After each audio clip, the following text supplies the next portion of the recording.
മലപ്പുറം അരീക്കോട് കാരിപ്പറമ്പിൽ പശുക്കളോട് കൊടും ക്രൂരത കാണിച്ചു. തൊഴുത്തിൽ കെട്ടിയിരുന്ന 4 പശുക്കളെ അജ്ഞാതൻ കുത്തി പരിക്കേൽപ്പിച്ചു. കാരിപ്പറമ്പ് സ്വദേശി ഇജാസിൻ്റെ പശുക്കളെയാണ് കുത്തിയത്. ഇത്രയും വലിയ മൃഗങ്ങളുണ്ടോ നാട്ടിൽ? വിപിൻ സി വിജയൻ മലപ്പുറത്ത് നിന്ന് ചേരുന്നു. Vipin, good morning. പറയൂ വിപിൻ, മൃഗങ്ങളെ തോൽപ്പിക്കുമല്ലോ ആളുകൾ.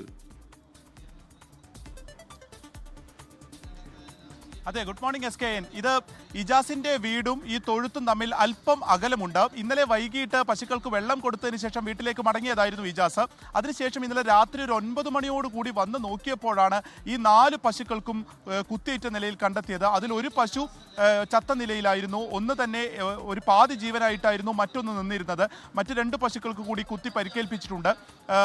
ഈ സമയത്ത് ഉടൻ തന്നെ മൃഗസംരക്ഷണ വകുപ്പിനെ അറിയിക്കുകയും അവരുടെ മൊബൈൽ യൂണിറ്റ് എത്തി ഈ 3 പശുക്കൾക്കും ഇപ്പോൾ ചികിത്സ നൽകിയിട്ടുണ്ട്. അരീക്കോട് പോലീസിനെ വിവരം അറിയിച്ചിട്ടുണ്ട്. അരീക്കോട് പോലീസ് സ്ഥലത്തെത്തുകയും ഇതിൽ അന്വേഷണം ഇതിനോടകം തന്നെ ആരംഭിക്കുകയും ചെയ്തിട്ടുണ്ട്. അപ്പോൾ ഇവയെ കൊല്ലണം എന്നുള്ളൊരു ഉദ്ദേശത്തിൽ തന്നെ കുത്തിയതാണ് എന്നുള്ളത് ആ ദൃശ്യങ്ങൾ കാണുമ്പോൾ തന്നെ മനസ്സിലാവും. കാരണം ഒരു കുത്തല്ല, അവയുടെ ദേഹം ആസകലം കുത്തി പരിക്കേൽപ്പിച്ച നിലയിലാണ്. അങ്ങനെ ഒരു കൊടും ക്രൂരത തന്നെയാണ് ഇന്നലെ അരീക്കോട് കാരിപ്പറമ്പിൽ നടന്നിരിക്കുന്നത്. ഏകദേശം ഒരു 9 മണിക്കാണ് ഇത് അറിയുന്നത്. അതിനു മുൻപാണ് ഈ സംഭവം നടക്കുന്നത്. പോലീസ് ഊർജിതമായിട്ടുള്ള അന്വേഷണം ഇതിനോടകം തന്നെ ആരംഭിച്ചു കഴിയുകയും ചെയ്തു. SK. Okay, thank you.